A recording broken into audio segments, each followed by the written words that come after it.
Bonjour à tous et bienvenue dans ce nouveau top 5 des gauchistes de la semaine avec une émission, une fois de plus, exceptionnelle. Franchement, il y a de la qualité cette semaine. Je ne vous spoile pas, mais vous n'allez pas être déçus du voyage. Je vous propose qu'on commence avec ceux qui auraient pu faire partie de ce top. À commencer par Marc Le Plongeon, mais on aurait pu aussi mettre Jean-Michel Descugis et Pauline Guénat, qui sont co-auteurs d'un livre, d'une enquête journalistique évidemment totalement partisane sur le drame de Crépol. J'ai fait une vidéo là-dessus, donc j'en parle pas plus dans ce top 5 des gauchistes de la semaine. Je m'attarde suffisamment sur leur cas. Je vous invite à aller regarder la vidéo si c'est pas déjà fait. Franchement, c'est hallucinant ce qu'ils se permettent de dire et de faire. Il n'y a pas d'autre mot, donc ils auraient pu être dans le classement, mais vu que j'ai déjà fait une vidéo, bon, je les mets un petit peu de côté, mais allez la voir. Autre personne qui aurait pu être dans ce classement, David Robert, le porte-parole des salariés de la Gaîté Lyrique. Franchement, il avait largement le niveau pour être sur le podium, au moins. Mais vu que j'ai déjà réalisé une vidéo sur la question, eh bien pareil, je le mets un peu hors du classement. Il est hors catégorie, mais la vidéo que j'ai réalisée vaut son petit pesant d'or gauchiste, donc je vous invite à aller la voir. Voilà pour ceux qui auraient pu être dans ce classement, et on commence immédiatement avec la 5e place.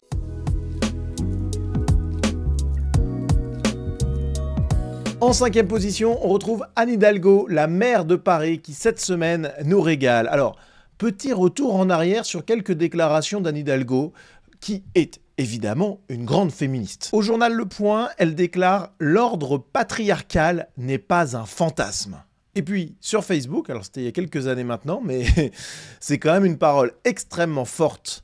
Face au sexisme, je ne me suis jamais tue et je ne me tairai jamais. Eh bien, le problème, c'est que jamais en politique, faut éviter de le dire, surtout quand on est une gauchiste et qu'on est évidemment prête à vendre son âme au diable pour quelques voix, puisque regardez, Anne Hidalgo, face à l'ordre patriarcal qui n'existe pas, vous voyez en bas Jean-Noël Barrot qui serre la main des imams, on est à la grande mosquée de Paris, tandis qu'Anne Hidalgo, elle, eh bien, elle ne les salue pas en leur serrant la main, eux-mêmes sont très gênés parce qu'évidemment, ils ne serrent pas la main aux femmes.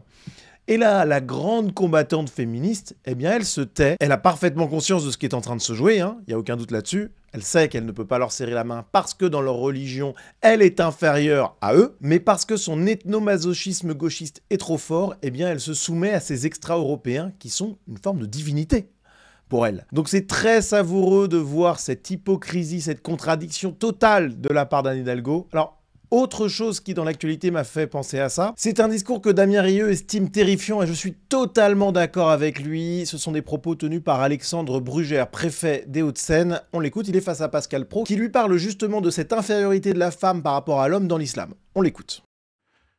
Je ne vois pas dans tous les musulmans que je vois aujourd'hui des gens qui sont opposés à l'égalité femmes-hommes. Je suis à la tête d'une administration. Dans mon administration, c'est la préfecture. Dans mon administration, il y a des musulmans. Et il n'y a aucun moment où je constate que ces musulmans soit me demandent un traitement différent pour les femmes, soit ne souhaitent pas être en réunion avec des femmes. On est face à des gens qui sont incapables de voir plus loin que leur petite expérience personnelle. Évidemment que dans une préfecture, les types vont pas commencer à sortir leur tapis de prière et puis à rappeler que les femmes sont inférieures aux hommes. Évidemment, d'une part parce qu'il y a un biais de sélection, on a des musulmans qui sont différents de la moyenne de leur co-religionnaire, puis on est aussi dans une enclave républicaine, enfin évidemment qu'il va pas y avoir ce genre de choses. Mais ce qui est incroyable, c'est que pour contredire l'idée pourtant parfaitement exacte, documentée et sur laquelle il me semble complètement incroyable de revenir, pour contredire l'idée que la femme est inférieure à l'homme dans l'islam, ce préfet chargé d'appliquer les lois, etc., eh bien, il se base uniquement sur sa petite expérience personnelle au sein de son administration. Enfin, je veux dire, c'est voir les problèmes par le petit bout de la lorgnette. C'est incroyable quand on est un responsable politique ou qu'on a un pouvoir politique comme lui. Enfin, c'est démentiel et ça nous montre la bêtise de la gauche. Alors, pour info, pour ceux qui douteraient que l'islam établit quand même une petite différence entre hommes et femmes, j'ai réalisé une vidéo sur la question. L'islam est-il une religion de paix et d'amour? Et je parle notamment de la place des femmes. Mais vous voyez le niveau. Alors que ce soit ce préfet ou que ce soit Anne Hidalgo, franchement, les gauchistes sont incroyables face à l'islam. Il y a bien entendu une soumission politique, parce qu'ils veulent leur voix, mais il y a aussi la peur. Voilà. Et ça, franchement, c'est très inquiétant. Il va falloir qu'ils laissent la place à des gens qui voient le réel et qui n'ont pas peur de l'affronter.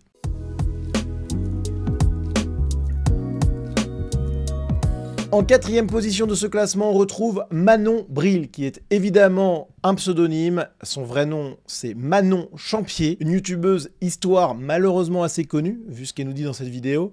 Eh bien, elle nous a sorti un petit sketch sur les Français de souche.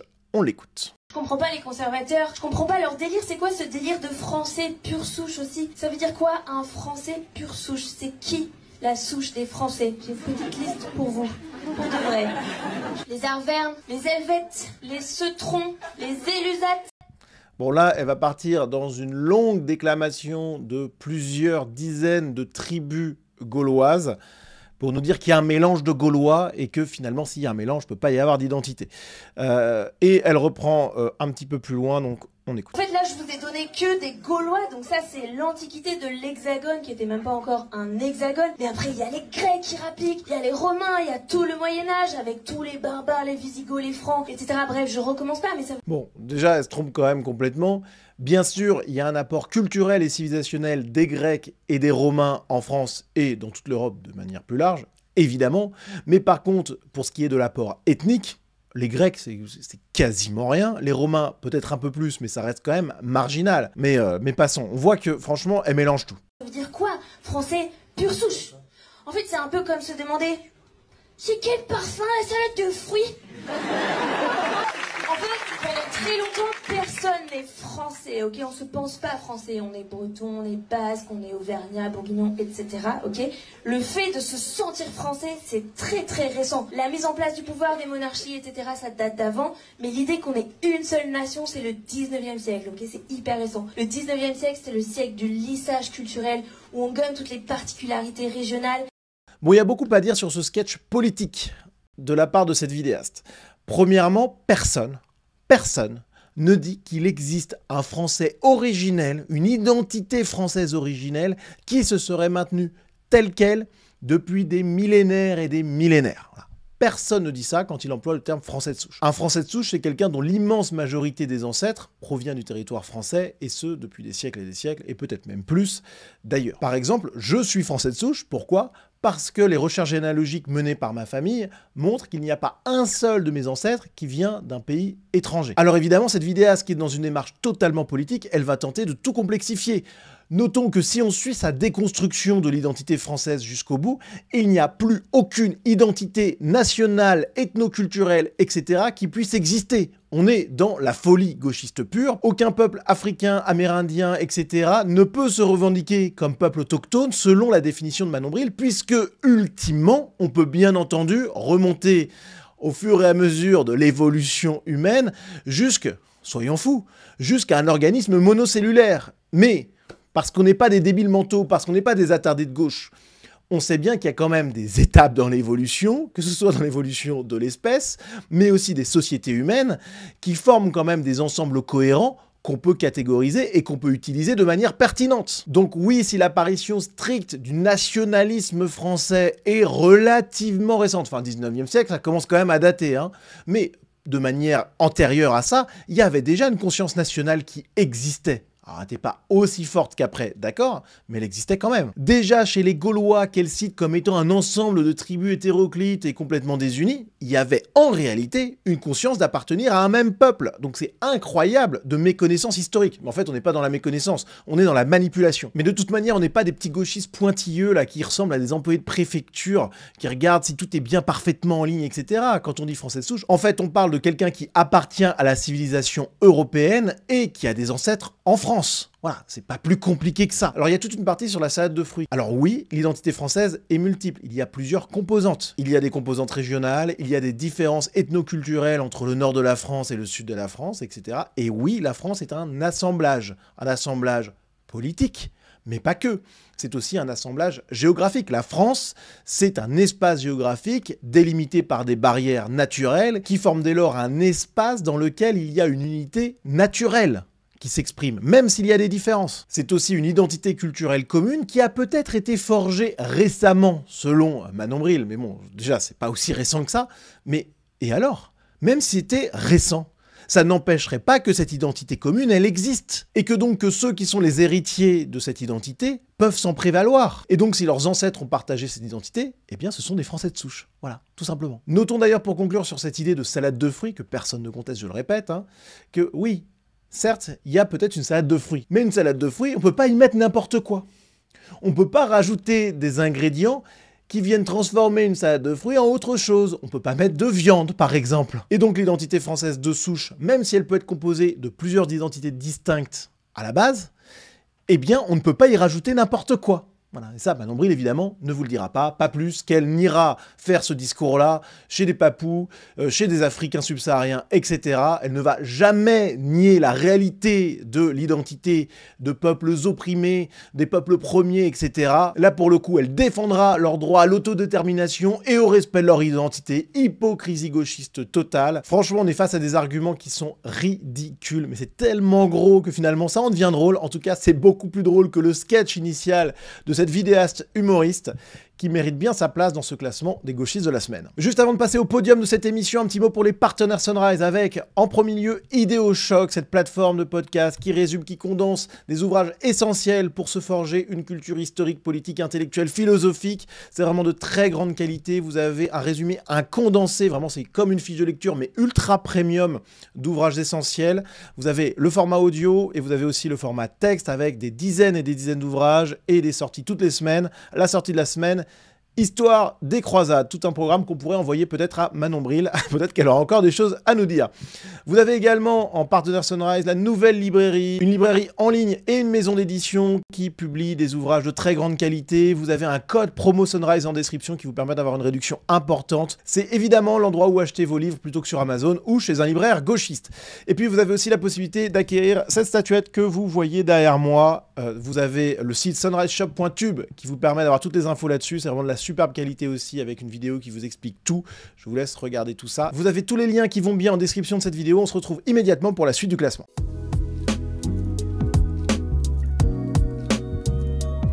En troisième position, on retrouve Nicolas Framont, le rédacteur en chef du magazine Frustration. Voilà, qui porte à mon avis bien son nom, qui définit parfaitement ce qu'est le gauchisme au fond, la frustration, le ressentiment, et ça donne eh bien, des types comme Nicolas Framont qui nous sortent des folies, les amis. Alors celle-là, franchement, ils m'étonnent toujours ces gauchistes. Hein. Je dois avouer qu'il y a quand même une force créatrice dans l'absurdité qui est assez fascinante. Alors, qu'est-ce qu'il nous dit, ce Nicolas Framont?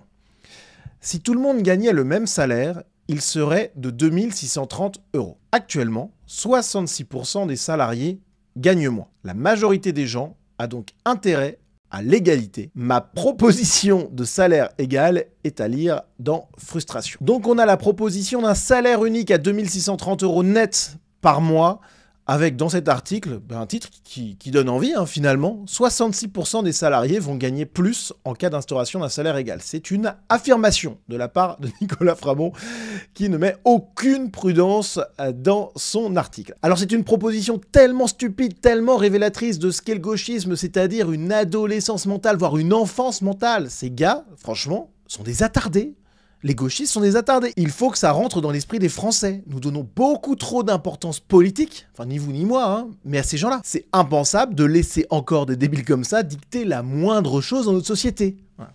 Alors, qu'est-ce qu'on peut dire là-dessus? Bon, premièrement, ça s'appelle le communisme. Le communisme, ça a déjà été tenté, Nicolas Framont. On a déjà un retour d'expérience historique. Bon, c'était quand même moyen. C'est incroyable de devoir le dire là en 2025, mais le communisme était un échec monumental. C'était la faillite économique, c'était la pauvreté, c'était la famine, c'était le goulag, c'était le totalitarisme. Parce qu'on ne peut pas imposer l'égalité sans coercition ultra-violente. Parce que le communisme est une négation de la nature humaine, sans compter que c'est également une négation de tout ce qui fait la prospérité d'une société. Donc cette proposition qui serait rigolote et sympathique, venant d'un enfant, venant d'un adulte, c'est quand même un peu plus inquiétant. Parce que si tout le monde est payé exactement de la même manière, quel que soit l'emploi qui est occupé, ça va quand même poser quelques problèmes de fonctionnement. Je rappelle quelque chose que les gauchistes détestent, mais l'attrait pour la liberté, notamment économique, ou la recherche de profit, c'est inscrit dans la nature humaine depuis la nuit des temps. Ça veut pas dire qu'il faut laisser totalement libre cours à ces choses-là. La civilisation européenne a d'ailleurs mis des garde-fous, des limites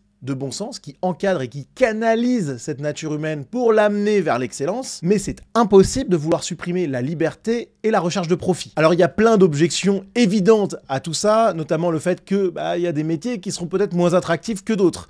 Donc on a Nicolas Frémont qui dit « Beaucoup de réactions à mon article sur le salaire égal se concentrent sur les médecins et chirurgiens, qui ne voudraient plus exercer ce métier si c'est pour être payé 2630 € comme les autres. » Mais c'est très bien, nous dit-il. Complètement con, hein, franchement. On aura une majorité de médecins qui ne font pas ça pour la thune. Alors là, on est dans le délire total. Déjà, il reconnaît que son système est pourri, puisque ça va effectivement repousser pas mal de gens qui pourraient être médecins. Donc, il admet implicitement que ce qu'il proposait était absurde. Mais ce qui est incroyable, c'est qu'il dit ça. Finalement, pas grave. Pas grave qu'il n'y ait pas autant de médecins qu'aujourd'hui, parce qu'on aura des gens qui sont vraiment passionnés. Mais est-ce que c'est possible d'être aussi bête, bordel? Est-ce que notre société, elle serait viable avec 2 à 3 fois moins, voire peut-être même 10 fois moins de médecins? Mais bien sûr que non. Donc, c'est complètement stupide. Ensuite, on a une réponse qui l'a fait un peu réfléchir. Comment récompenser le bon boulanger par rapport à celui qui fait des baguettes moins bonnes s'ils gagnent tous les deux la même somme? Vous voyez qu'on est face à un exemple enfantin, parce que c'est comme ça qu'il faut répondre aux gauchistes. Il faut leur parler avec des termes, des exemples qu'ils peuvent comprendre. Comment est-ce possible d'avoir de la qualité s'il n'y a aucune incitation à faire de la qualité? Bon, alors la réponse elle est assez drôle. Bonne question. Mais actuellement, on récompense des banquiers et des traders, mais on sous-paye des gens qui détruisent leur santé pour faire marcher la société. Donc clairement, ce n'est pas à ça que les écarts de salaire servent. C'est exceptionnel. Bonne question, mais je vais vous parler de totalement autre chose pour y répondre. Mais non, en fait, tu ne sais pas répondre à cette question parce que c'est une excellente question qui fait que ton système s'écroule. Bien entendu qu'on est face à une proposition qui détruirait le tissu économique. Et c'est pas en tentant de faire diversion, en parlant des traders qui gagneraient plus leur vie que des gens à l'usine, que ça va changer quoi que ce soit à la nullité de ce raisonnement. D'ailleurs, petite leçon d'économie aussi pour Nicolas Frémont, si des gens qui ont un boulot effectivement moins fatigant gagnent mieux leur vie que ceux qui ont un travail fatigant, alors c'est peut-être triste, hein, mais c'est parce que les gens qui sont traders, chefs d'entreprise, etc., ils sont beaucoup moins facilement remplaçables qu'un type qui est sur une chaîne de production. Voilà. C'est comme ça. Là, les gauchistes sont fous furieux parce que ce sont des absolutistes égalitaristes qui voudraient l'égalité totale et donc le communisme. Comme ce type-là. Mais il existe des inégalités dans ce monde. Alors, évidemment, on peut tenter de les résorber au maximum, mais par contre, les résorber totalement, bon déjà c'est impossible parce qu'il y a des inégalités biologiques entre les sexes, entre les individus, entre les populations. Donc là, modifier la génétique, c'est impossible. Mais en plus de ça, le modèle politique et idéologique qui tendrait à résorber totalement ces inégalités, quand bien même c'est impossible, ça s'appelle le communisme, et c'est la fin de civilisation. Donc va falloir vous y faire les gauchistes, votre modèle de société catastrophique n'adviendra jamais, en tout cas il vaut mieux pour nous. Pour conclure là-dessus, notons que le magazine Frustration, franchement je ne me remets pas de ce nom, hein, il est présent sur Tipeee, et il y a un soutien massif pour Frustration Magazine, 348 tipeurs pour 13 800 € récoltés en novembre dernier. Donc c'est considérable. Je suis obligé de noter qu'il y a quand même une mobilisation gigantesque de la gauche, tandis que, du côté de ma chaîne, c'est un petit peu moins le cas. Alors les amis, on est actuellement 193 tipeurs sur ma page Tipeee. Vous avez le lien en description. Franchement, on peut pas laisser des communistes avoir 2 fois plus de donateurs que moi. C'est pas possible. Donc, si vous appréciez mon contenu et si vous voulez montrer aux communistes qu'à droite aussi on est capable de se mobiliser pour des projets sur Tipeee, vous me faites monter un peu tout ça, hein. Franchement, en plus, c'est évidemment essentiel pour moi. Et, cerise sur le gâteau, mais c'est même la raison d'être de cette page Tipeee, vous rejoindrez la communauté Sunrise avec du contenu exclusif. Des vidéos privées, un groupe Telegram dédié, etc. Donc voilà. Alors on va peut-être pas dépasser les 348 tipeurs, mais si on peut augmenter un peu et les rattraper, à terme ça serait pas mal.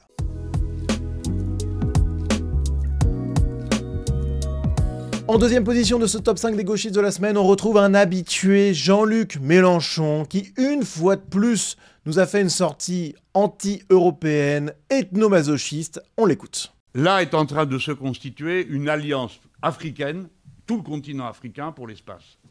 Là, à Pâques prochain, ici, on a appris ça ce midi en discutant, d'accord? Ça veut dire que l'idée, elle n'était pas si mauvaise que ça. Et que bien sûr, il faut qu'il y ait des Français qui soient là, qui conseillent, qui aident, qui soient à disposition. Et puis, figurez-vous que maintenant, on est un peuple de petits vieux. Alors, ça ne peut pas durer comme ça. Ça n'existe pas une nation où la majorité de la population a mon âge. Ça, c'est pas possible. Donc, on a besoin de l'énergie du monde. Et tout ce qui nous permet de nous mettre en contact avec la jeunesse, lui remettre les clés de la maison partout où on peut, à commencer par notre propre pays, c'est bon et positif. Il y a là des millions d'esprits disponibles pour bien faire, agir, trouver, inventer des choses. Voilà, Jean-Luc Mélenchon vante les mérites de la jeunesse africaine. Il parle bien de l'Afrique, là, au début de son intervention. Il nous dit que la jeunesse africaine, c'est l'avenir de la France, qui est un pays de petits vieux, et donc on doit leur remettre les clés. Voilà, ça c'est l'ethnomasochisme gauchiste incroyable de Jean-Luc Mélenchon, qui assume totalement, et de plus en plus ouvertement, il se cache plus du tout d'ailleurs, que la France doit s'effacer, que l'identité ethno-culturelle des Français de souche doit disparaître et qu'elle doit être revigorée, revivifiée par la jeunesse africaine. Et ce qui est incroyable, c'est qu'il déplore le fait qu'on est un peuple de petits vieux, plutôt que d'aller chercher des jeunes Africains qui seraient censés être des pépites. Alors pas pour leur pays d'origine, mais chez nous, magie. Les jeunes Africains deviendraient des chercheurs en sciences, deviendraient des ingénieurs, des entrepreneurs de génie, etc. Bon, évidemment, tout ça, c'est du fantasme gauchiste total, basé sur l'obscurantisme égalitariste de la gauche, qui nie l'existence de différences biologiques entre les individus, entre les peuples et entre les populations. Je me répète, mais c'est important, c'est vraiment l'un des piliers de la gauche, si ce n'est le pilier de la gauche. Mais en plus de ça, elle est où la propagande nataliste de la gauche pour que les Français fassent des enfants ? Mais au contraire, la gauche, elle fait tout, que ce soit dans les médias, dans les prises de parole en public, etc., pour dissuader les Français de faire des gamins au nom du climat, au nom de la crise économique, que la gauche provoque par ailleurs, mais enfin c'est un autre sujet. Donc ils se tournent vers les Africains. Enfin vous voyez que là, c'est terrifiant. Donc un bel aveu de Jean-Luc Mélenchon qui lui vaut cette deuxième place.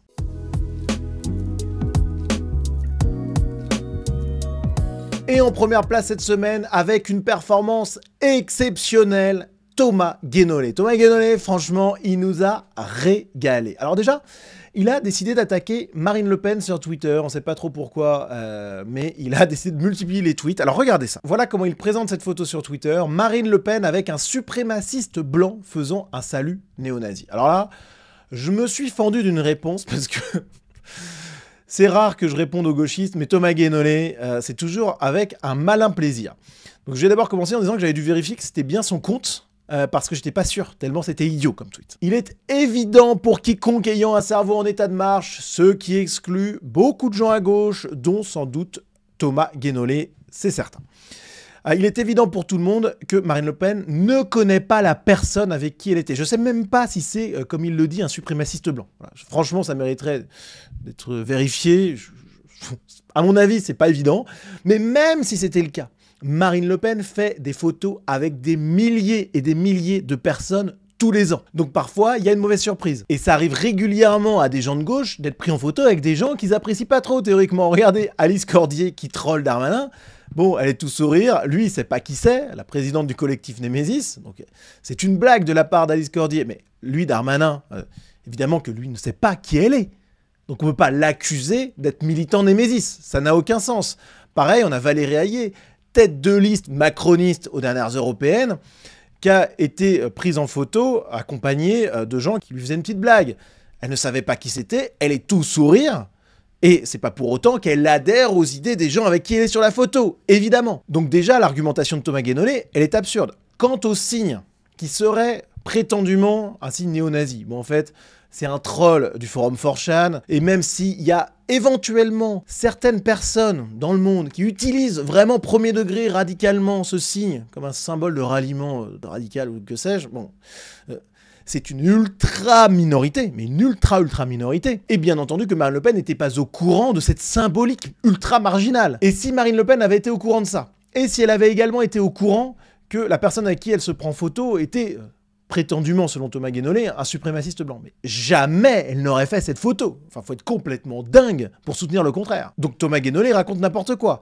Il a continué pourtant ses attaques. Voilà une photo, nous dit-il, de Marine Le Pen avec un ancien Waffen-SS et avec deux néo-nazis lyonnais. Alors, les deux néo-nazis, le problème, c'est que, pareil, on est sur une des photos qui sont faites par centaines sur un salon, un événement, etc. Donc c'est complètement dingue de lui reprocher ça. Et quant à ce qu'il en est de l'ancien SS, moi je me suis un petit peu renseigné quand même. Il s'agit de quelqu'un qui, effectivement, parce que c'est un ancien combattant allemand, à l'époque, les types, ils étaient du mauvais côté, quoi. Hein, voilà, c'est comme ça. Bon, mais ce que ne dit pas Thomas Guénolé, évidemment, c'est qu'il a fait un mea culpa. Voilà ce qu'il déclarait à l'époque où il s'était lancé en politique. Nous aimons notre patrie, compris, mais nous sommes contre le racisme, l'antisémitisme et la xénophobie de toutes sortes. Donc Thomas Guénolé, une fois de plus, se couvre de ridicule. Notez que là encore, des gens de gauche qui frayent avec des gens qui étaient peu recommandables au moment de la Seconde Guerre mondiale, enfin ça commence à dater, hein, mais pour Thomas Guénolé, on a l'impression que c'était hier, il y en avait beaucoup, notamment François Mitterrand. Donc est-ce que Thomas Guénolé va nous dire que François Mitterrand était un immonde représentant de l'ultra-giga-droite ?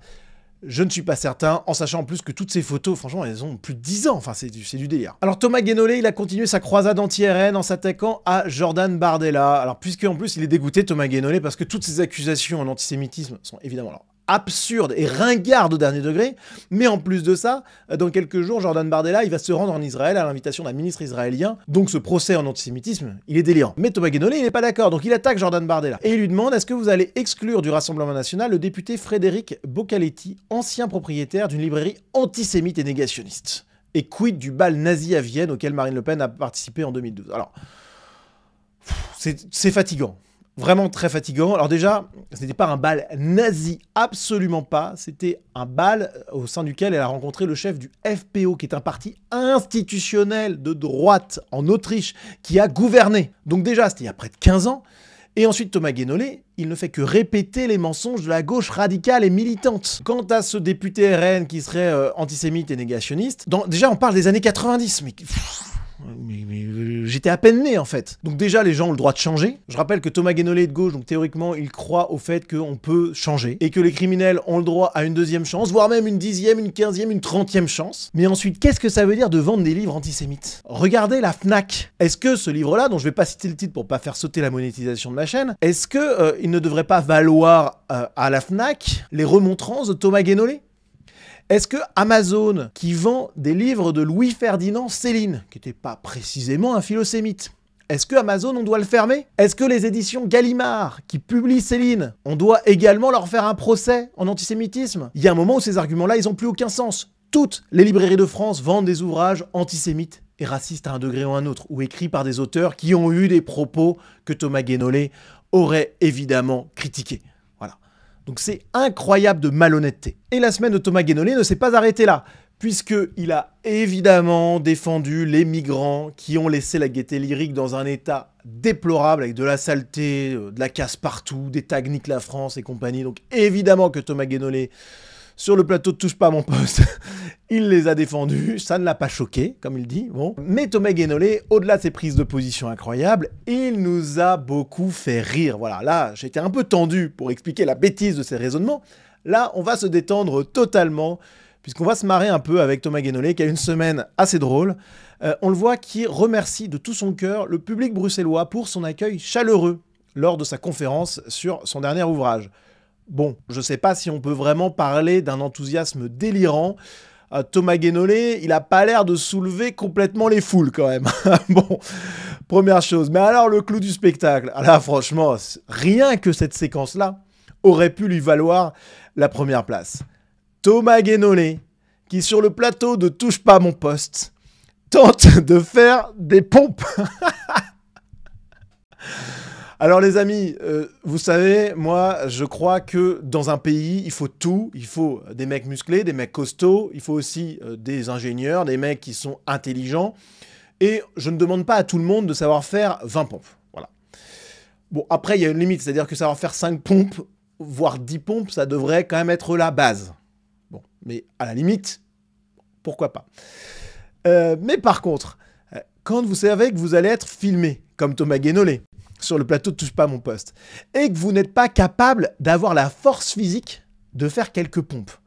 Si vous êtes un phasme, si vous êtes un plumeau, un dispensé de sport, et qu'il y a des caméras qui vont filmer votre humiliation, vous refusez de le faire si vous avez un minimum d'honneur et de dignité. Mais Thomas Guénolé, vu que c'est un gauchiste, bah lui il s'en fout. Il s'en fout. Et donc regardez-le là.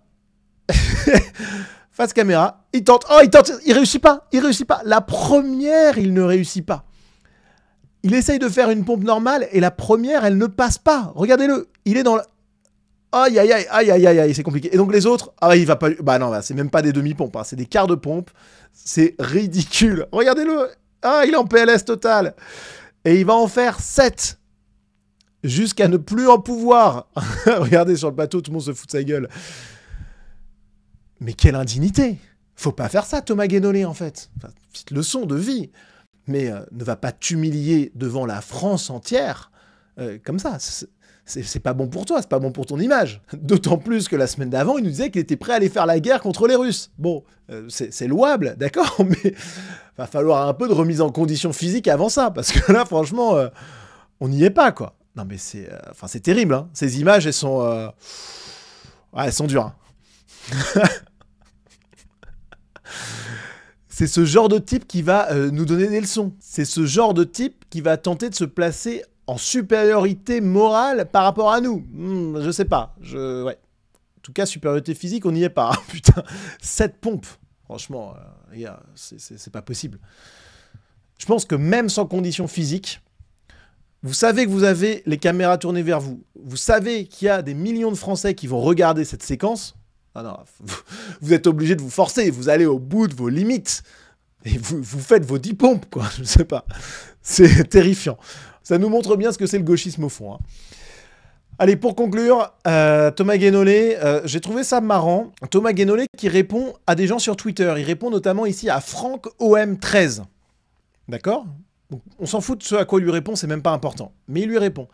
Par contre, quand il s'agit de répondre à une remarque construite, une critique argumentée de ma part, bien là, je peux vous dire que j'ai jamais de réponse. Quand... Par exemple, face à Laurent Berton, il s'était ridiculisé. Il adore ça, se ridiculiser. Hein. Que ce soit en faisant difficilement quelques pompes, en racontant n'importe quoi en attaquant Marine Le Pen et le RN, ou en voulant prouver qu'il n'y a pas de corrélation entre immigration et délinquance, alors qu'en fait son raisonnement prouve qu'il y a une corrélation, comme je le démontrais dans ma réponse à son post Twitter, il adore s'humilier. Donc j'avais prouvé qu'en réalité, contrairement à ce qu'il racontait, il y avait bien une corrélation que lui-même démontrait, sans même s'en rendre compte, visiblement. J'avais fait même un extrait là-dessus, parce que c'était quand même savoureux. Là, j'avais pas eu de réponse. Franck OM13, lui, il a le droit à une réponse.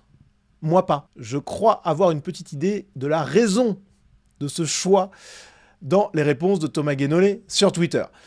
Voilà, les amis, pour cette première place magique pour Thomas Guénolé qui a été vraiment flamboyant cette semaine. J'espère que cette vidéo vous a plu, que vous avez pris autant de plaisir à la regarder que j'en ai pris à la tourner et à la préparer, parce que franchement je me suis marré, notamment avec Guénolé. Merci d'avance de votre soutien, vous avez tous les liens qui vont bien en description de cette vidéo, pour les partenaires Sunrise, pour ma page Tipeee, et puis on se dit à très vite pour un nouveau top 5 des gauchistes de la semaine.